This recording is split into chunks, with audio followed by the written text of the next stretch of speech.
Acetylation reaction, acetylation reaction,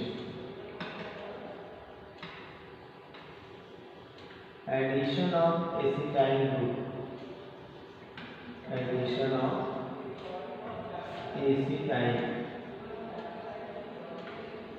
group. Acetyl group क्या है?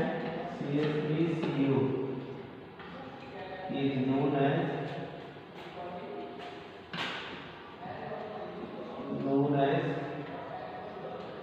acetylation reaction,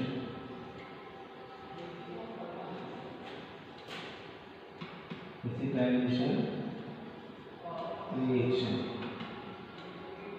okay, इसको हम एसिटाइलेशन रिएक्शन बोलते हैं। इसमें होता क्या है कि जो एसिटाइल ग्रुप है वो प्राइमरी के साथ जाकर के जुड़ जाता है और इलेक्ट्रॉन विड्रॉइंग का काम करता है। अब इसमें देखो, जैसे कि ऐसा ही रिएक्शन एलिफैटिक के साथ भी हो सकता है। यहाँ पे NH2 जो है और CH3COCl हमने ले लिया, यहाँ से एक EH और एक यहाँ से Cl निकल जाएगा और ये हमारा जो प्रोडक्ट हो जाएगा, ठीक, ये NHCOCH3 बन जाएगा प्लस HCl यहाँ से निकल जाएगा। अब यहाँ पे देखो, ध्यान क्या देने वाली बात है कि यहाँ पे जो NH2 ग्रुप है, NH2 ग्रुप क्या है? आर्थो पैरा डायरेक्टेड, ये आर्थो पैरा डायरेक्टेड है, लेकिन यहाँ पे जब ये जाके जुड़ जाएगा तो ये हो जाएगा मेटा डायरेक्टेड।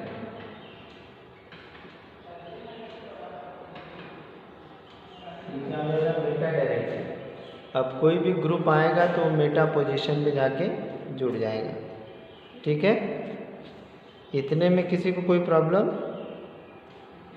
नो। इस रिएक्शन को कराने के लिए बेस की जरूरत पड़ेगी NaOH। ठीक है, तो पहले हमने जो है कि हमारा जो एमीन था जो कि आर्थो पैरा डायरेक्टेड था, यहाँ पे ये एसिटाइल ग्रुप के साथ रिएक्शन करके ये रिस्ट्रिक्टेड हो जाता है। अभी हमारा रिंग एक्टिवेटेड है, एक्टिवेटेड, क्योंकि सब्स्टिट्यूशन आर्थो पे भी हो सकता है, पैरा पे भी हो सकता है। अभी ये डीएक्टिवेटेड है। डीएक्टिवेटेड क्यों है? क्योंकि सब्स्टिट्यूशन केवल मेटा पोजीशन हो सकता है। सब्स्टिट्यूशन जो है केवल और केवल मेटा पोजीशन पे ही हो सकता है। आई बात समझ में? ओके, तो हमने ये सारे जो नेम्ड रिएक्शन है, जो भी नेम रिएक्शन है वो हमने देख लिया। अब इसके बाद हम लोग एक एक करके कन्वर्जन देख लेते हैं ताकि कुछ हेल्प हो जाएगी। चलो, have you noted this? Yes sir. Okay, अब इसके बाद हम लोग आ जाते हैं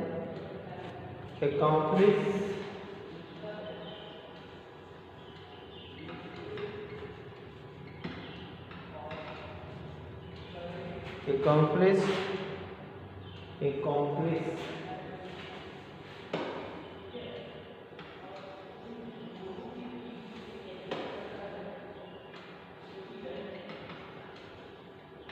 following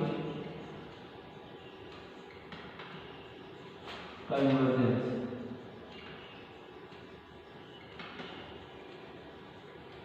ठीक है, दो दो करते चलते हैं। Nitrobenzene to benzoic acid, first is nitrobenzene to benzoic acid,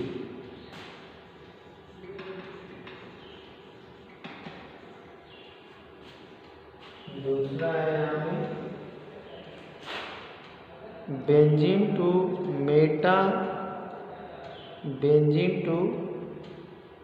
Meta bromophenol, benzene to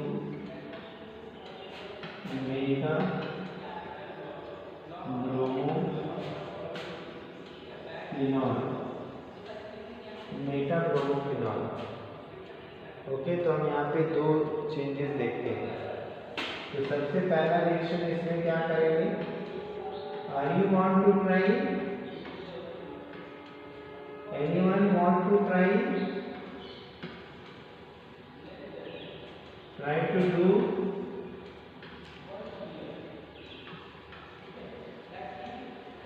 okay. यहाँ पे हम रिडक्शन करा देंगे, ये हमारा प्राइमरी एमीन हो जाएगा NH2। फिर इसके बाद इसका हम NaNO2 से रिएक्शन करा देंगे, ठीक है। HCl में 0 से 5 डिग्री सेंटीग्रेड। तो यहाँ से हमारा डाइज़ोनियम साल्ट बनेगा, डाइज़ोनियम साल्ट। यहाँ पे Na+ Cl-। इस डाइज़ोनियम साल्ट का जब हम CuCl से रिएक्शन कराएंगे, CuCl से, तो इसकी जगह पे साइनाइड जाके मिल जाएगा। अब हमारा जो प्रोडक्ट होगा वो Cn हो जाएगा, ठीक है। अब इस Cn की हम हाइड्रोलाइसिस कर देंगे एसिडिक मीडियम में, तो ये Cn हमारा जो है ऑक्सीडाइज हो करके COOH में कन्वर्ट हो जाएगा, ठीक है। इस तरह से ये कन्वर्जन होता है।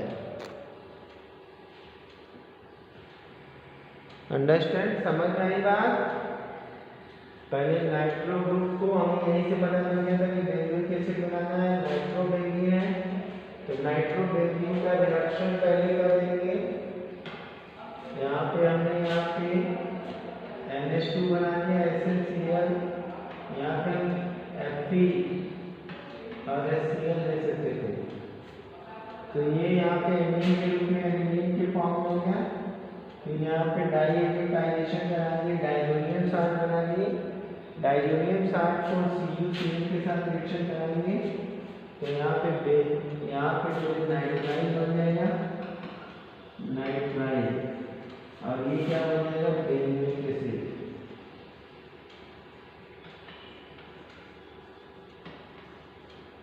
बेंजोइक एसिड बन जाएगा, ठीक है। क्लियर है, हाँ या ना? Yes sir. ओके, अब नेक्स्ट कन्वर्जन पे हम लोग आते हैं, benzoic acid to aniline, benzoic acid to aniline, benzoic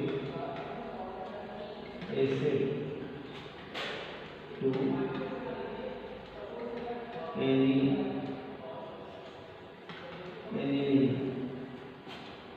यानी हमें जो है ये जो बेंजोइक ग्रुप है COOH को कन्वर्ट करना है, ठीक है, CH2NH2 में, इज इट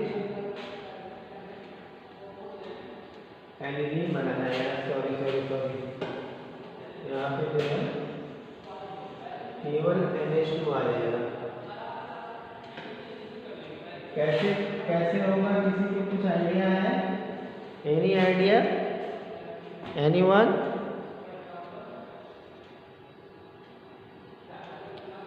किसी को कोई आइडिया है यहाँ पे कैसे क्या होगा? Oh, no study no confusion. Okay बेटा, यहाँ पे हम अमोनिया के साथ इसको हीट करेंगे, तो यहाँ से लॉस ऑफ वाटर हो जाएगा, और यहाँ पे जो है RCONH2 बन जाएगा, R3 अब इसके बाद क्या करेंगे, हाफमैन ब्रोमाइड रिएक्शन करा देंगे। यहाँ पे हम लोग KOH ले लेंगे और Br2 ले लेंगे, तो इसका डिग्रेडेशन हो जाएगा और NH2 बन जाएगा। ठीक है, ये हमारा बेंजोइक एसिड।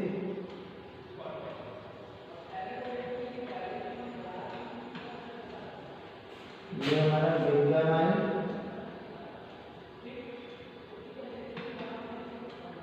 और ये हमारा एनिलीन।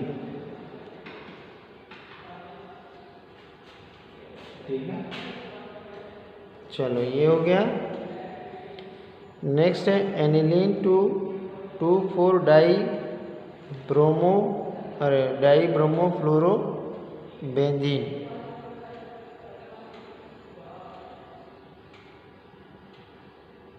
ठीक है,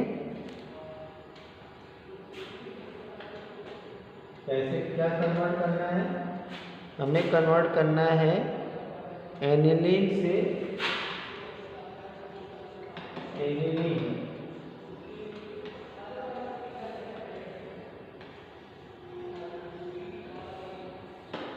हमें जो है एनिलीन से बनाना है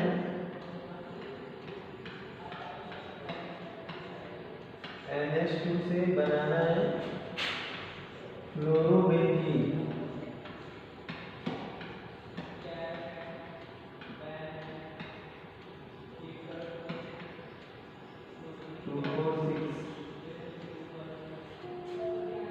अब ये एक जनरल मेथड से तो पॉसिबल नहीं है, ये एक जनरल मेथड से पॉसिबल नहीं है, ये एक जनरल मेथड से पॉसिबल नहीं है। ठीक है, बोर्ड दिख रहा है सबको? कैसे क्या करेंगे, कोई इसमें हम लोग पहले क्या करेंगे, 3Br2 सिलेक्शन कराएंगे एनिलीन का। तो ये ऑर्थो पैरा डायरेक्टिंग है, तो ऑर्थो पैरा डायरेक्टिंग प्रोडक्ट बन जाएगा Br, Br और Br। अब इसके बाद क्या करेंगे, इसका स्पेशल ट्रीटमेंट करेंगे। यहाँ पे हम NaNO2 तो लेंगे, प्लस यहाँ पे जो है कि एक क्लोराइड का कॉम्प्लेक्स ले लेंगे। इसमें हम लोग जो है NaBHbF4 ले लेंगे। ठीक है, तो अब डाइजोनियम साल्ट तो बनेगा, लेकिन इसके साथ जो है क्लोरीन की जगह पे क्लोरीन जुड़ा होगा, N2F हो जाएगा,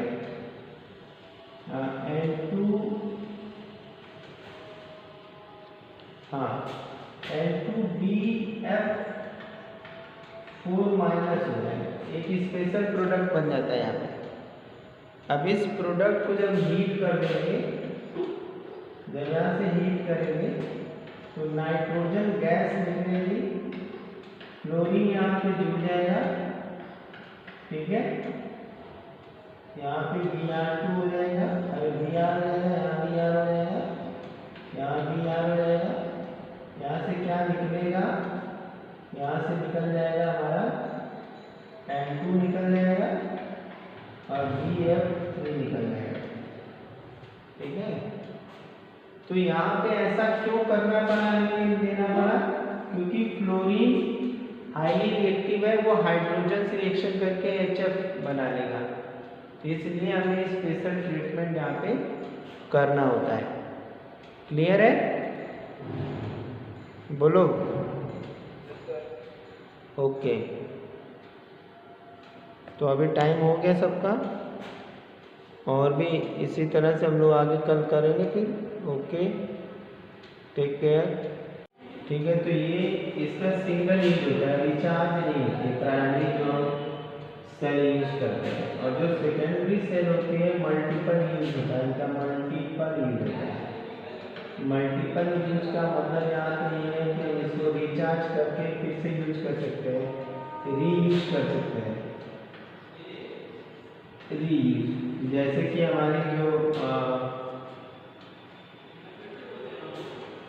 लेड स्टोरेज बैटरीज होती हैं, फ्यूल सेल जो कि हमारे रॉकेट वगैरह में यूज़ किया गया फर्स्ट टाइम। ये फ्यूल सेल इफिशिएंट सेल होती है। पावर, ये इन्वायरमेंट पोल्यूशन लेस होती है, पोल्यूशन लेस होती है। और ये जो है कि इनका यूज फर्स्ट टाइम जो है अपोलो रॉकेट में यूज़ किया गया था। और इस सेल में जो है कि जो यूज़ किया जाता है हाइड्रोजन और ऑक्सीजन, फ्यूल सेल के नाम से इसको भी जानते हैं। इसमें वाटर बनता है जो कि पोर्टेबल होता है वाटर, ठीक है। तो अब इस टर्म को देखने के बाद हमें प्राइमरी सेल याद आ गया होगा, सेकेंडरी सेल आ गया होगा, फ्यूल सेल आ गया होगा। ऐसा नहीं, अभी सारी चीज़ों को एक बार फिर से हम लोग फिर से देखेंगे एक बार। नेक्स्ट हमारा है यहाँ पे कोरिजन। कोरिजन वैसे कोर्स में नहीं है शायद। कोरिजन, कोरोजन, ठीक है। कोरोजन में जो है कि एक कोरोजन क्या होता है कि इलेक्ट्रोकेमिकल फिनोमेना है। जैसे इलेक्ट्रोकेमिकल सेल काम करती है, वैसे इलेक्ट्रोकेमिकल फिनोमेना है।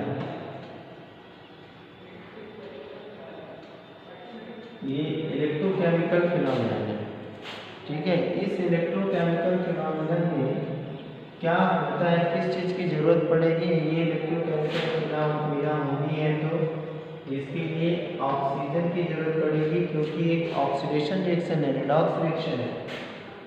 मॉइस्चर की जरूरत पड़ेगी, थोड़ा एसिडिक मीडियम की जरूरत पड़ेगी, तो ये कोरिजन बहुत आसानी से हो जाएगा। अब इस कोरिजन को प्रिवेंट करना बहुत जरूरी है।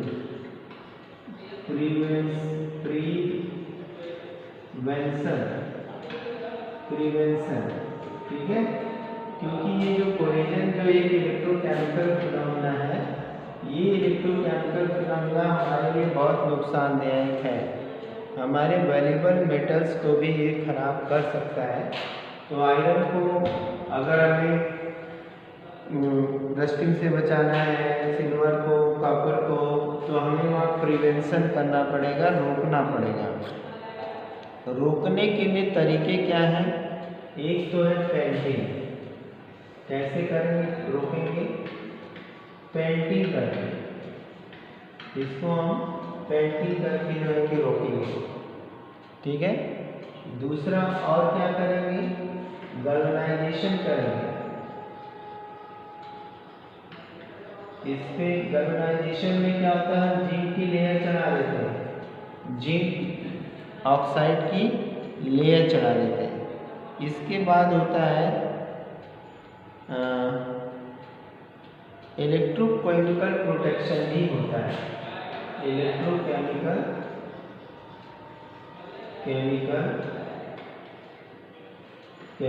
प्रोटेक्शन। इलेक्ट्रोकेमिकल प्रोटेक्शन का मतलब हो गया कि इलेक्ट्रोकेमिकल सेल का यूज करके हम किसी भी वैल्यूएबल मेटल के ऊपर एक तरह से हम कह सकते हैं कि इलेक्ट्रोप्लेटिंग कर देंगे, तो वो हमारा मेटल बच जाएगा। तो ये हमारी हो गया कोरिजन के अंदर ये चीज़ें आ गई। कोरिजन के लिए इसकी ज़रूरत पड़ती है। कोरिजन को रोकना है तो पेंटिंग करना है, गैल्वेनाइजेशन करना है, इलेक्ट्रोकेमिकल प्रोटेक्शन करना है, इलेक्ट्रोकेमिकल प्रोटेक्शन करना है। तो ये था एक हमारा जो है कि खाका, जिसमें जो है कि जिससे ये होता है कि हम क्या बना सकते हैं, क्या कर सकते हैं, ठीक है। अब इसमें देखो, यहाँ पे हम जो आज हमने देखा उसको अब एक एक करके देखना शुरू करते हैं।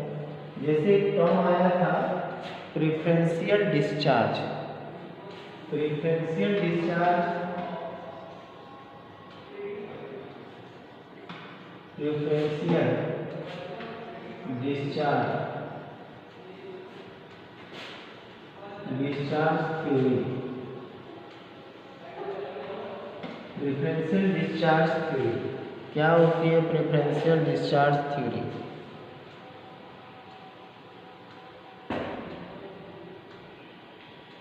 प्रेफरेंशियल डिस्चार्ज थ्योरी ये कहती है कि अगर जो है कि एक सॉल्यूशन है, इसके अंदर दो कैटायन है, दो कैटायन है, दो एनायन है। कितने आयन है? दो एनायन है, दो कैटायन और दो एनायन है। तो अब इसमें क्वेश्चन ये होता है कि भाई कैथोड पे कौन जाएगा दो में से? कैथोड में कौन जाएगा दो में से? एनोड पे कौन जाएगा इस दो में से? ठीक है, एनोड पे कौन जाएगा दो में से? ठीक है, अगर दो दो पॉजिटिव आयन और नेगेटिव आयन है तो उसमें ये देखा जाएगा कि कौन सा जो है कि पहले कैटायन या एनायन अपने रिस्पेक्टिव इलेक्ट्रोड पे पहुंचेगा, अपने रिस्पेक्टिव इलेक्ट्रोड पर पहुंचेगा, ये देखना है।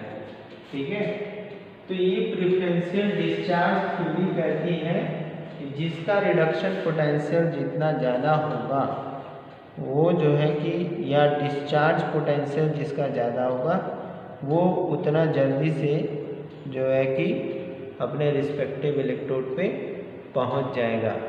यानी यहाँ पे दो जो है कि आयंस के बीच में होड़ होती है, दौड़ होती है कि कौन इलेक्ट्रोड पे पहले पहुंच जाएगा। तो वो डिपेंड करेगा कि उसका इलेक्ट्रोड पोटेंशियल कितना है। तो जिसका इलेक्ट्रोड पोटेंशियल ज़्यादा होगा वो सबसे पहले पहुंच जाएगा। ठीक है, चलो अब इसमें कैटायन और एनायन की एक अपनी श्रेणी होती है, एक अपना जो है कि इसी पे लिखते हैं, एक अपनी जो है कि श्रेणी होती है, उस हिसाब से वो जल्दी पहुंच जाते हैं। जैसे कि हम यहाँ पे इंक्रीजिंग ऑर्डर में डिपोजिशन ऑफ कैटायन और एनायन लिखे हैं। Increasing order of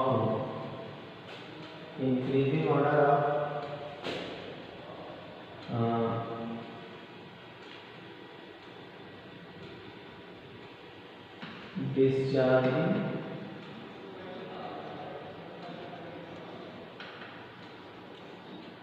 cations and anions।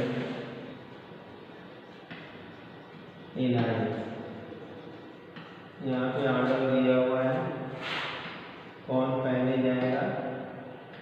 Cation. Cation में क्या क्या है? Potassium, sodium, calcium, magnesium, Q plus, Na plus, +2, Mg+2।